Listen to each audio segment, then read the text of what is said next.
Hey yo, I know it's been a long time. It's been a hot ass minute since I posted here. But this is like obviously a backup channel, that's why I don't really post here.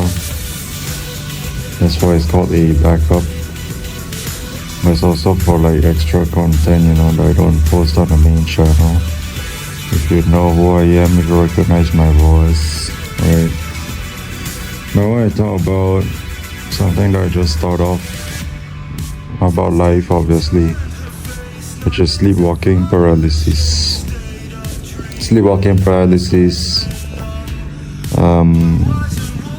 is demonstrating more about how we go throughout life, we live life, and then you get shortness of breath because things get tough or things get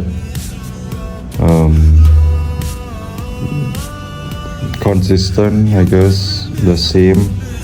It's barely changing. You have to do it for the rest of your life. You're pretty much doomed and condemned, damned and condemned until you're old, or until you find a way to escape, but then how long can you escape from it? Eventually it's gonna catch up to you, eventually it's gonna bite you in the ass.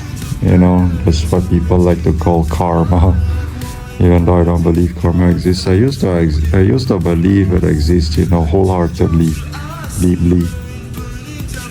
But then I've listened to people that said, why is it that karma only happens to good karma only happens to bad people mostly, and then good people suffer and they get bad karma.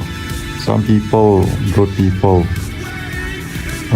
are so good, and then their reward, their payback, their return on investment is a lot worse. That's why they give up, And I think when people say there's not enough good people doing anything about it, it's kind of guilt tripping and gaslighting, in my opinion. The world is the way it is. It's so screwed up because there's not enough good people doing anything. How about you tell that to the bad people before you say anything else? How about you tell those rich ass people that lied their ways up, that cheated and manipulated, because don't think that they did it wholeheartedly. Don't think that they did it honestly, genuinely, and with integrity. Maybe it's only a few of them, a few and far between. Don't tell that nonsense to our faces. Get the hell out of here. Don't say that there's karma, we do good, we receive good. That's very rare. But then it's not enough, it's not substantial enough for me to believe that karma is real or it exists, even for those that I've listened to, because they've opened my eyes. I was very blue-pilled since the day I was born, a lot of us were. But those people still stay the same, unfortunately, till this day. But at least my eyes are opened. Now I'm aware. Now I'm awakened. Or I should say awakening. But anyways, back to the topic. Went off on a tangent right there.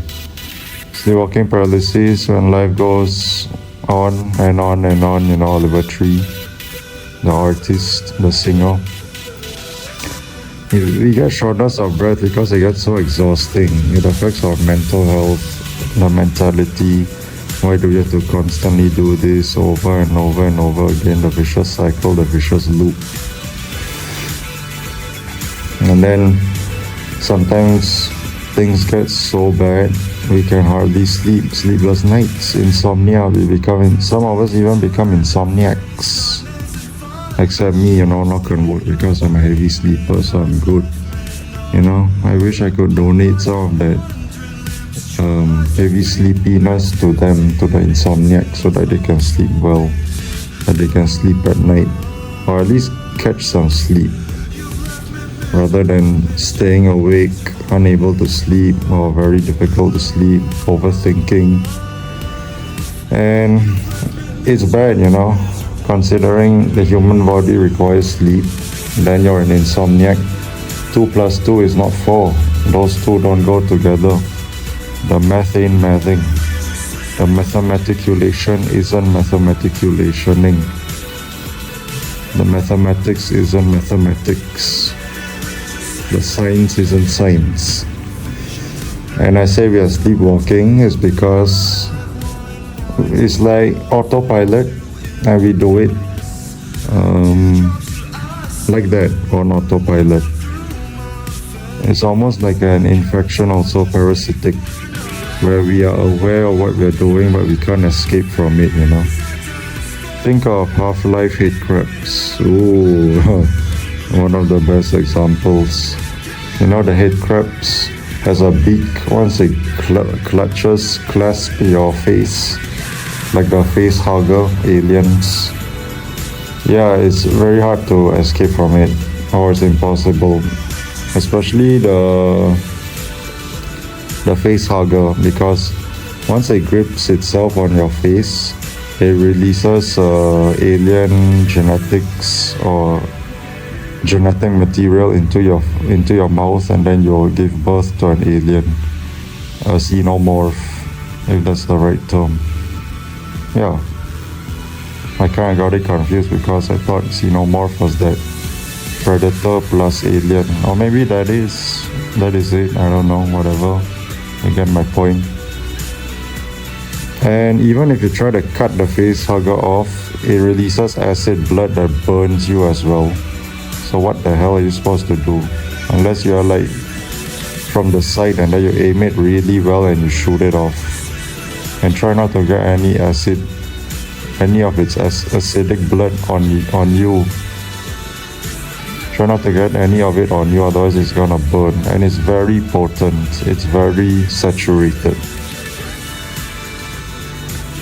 And I forgot what the strongest acid is called, but it's probably stronger than that. The alien blood is more acidic than the strongest acid on planet Earth. It's very potent. It can eat through probably titanium, the strongest metal on Earth. It's equivalent to Marvel's adamantium or vibranium. Yeah, those are fictional, but non-fictional metal on planet Earth right now, as far as I've heard, as far as I've known, is titanium.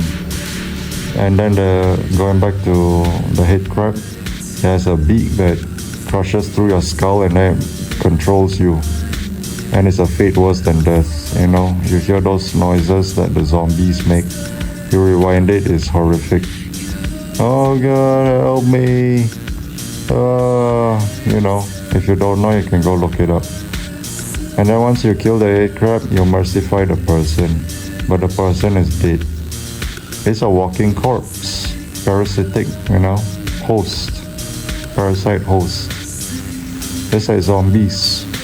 That's why they are called zombies. Put two and two together. So you're technically zombies, you're not a Walking Dead, NPCs. We're just doing stuff that we don't want to do, but it's parasitic. We still have to do. We're conscious of it, or maybe subconscious. You know, some of us learn to numb it out. We just do it without thinking too much about it. I guess I'm in that category, you know, to be honest, to be genuine, to be direct, to be actual and factual. I'm in that category where one day if I do these things, I'm gonna just numb it out, you know, because I know I have to do these things, you know. I'm brought into this existence, I have to do it. I don't obviously subscribe to it. I don't agree with it. I hate it with a burning passion. But if I were to go against it, I get in trouble, and I'm not stupid, you know, just like a lot of us. Pretty much everyone else. Just because you see them, quote unquote, comfortable with doing what they do, doing what society requires of us, requires of them as well, doesn't mean that they like to do that. It's just that they've learned to numb it out, and they try to reverse psychology, and then they try to make it give them some sort of feel-good hormones, dopamine, serotonin, oxytocin, endorphins, the whole 9 yards, all that good stuff. It's all a form of cope, you know. At the end of the day, prevailing through life requires cope strongly. Even those people that say life is good, those religious people, cough cough, life is good, God is in my thoughts, in my heart, I have God with me. But then they go to copes, and your religion is a cope. That's what it is. You see, you don't even know what you're talking about. You're contradicting yourself. Hypocrites and contradictory. Typical, like usual. But yeah, sleepwalking paralysis, We sleepwalk, we do things subconsciously, some of it unconsciously too. No, not unconscious, because then we wouldn't be moving. I guess sleepwalking is subconscious, right? Because we can still move around. We do things without realizing, but we are still doing them nonetheless.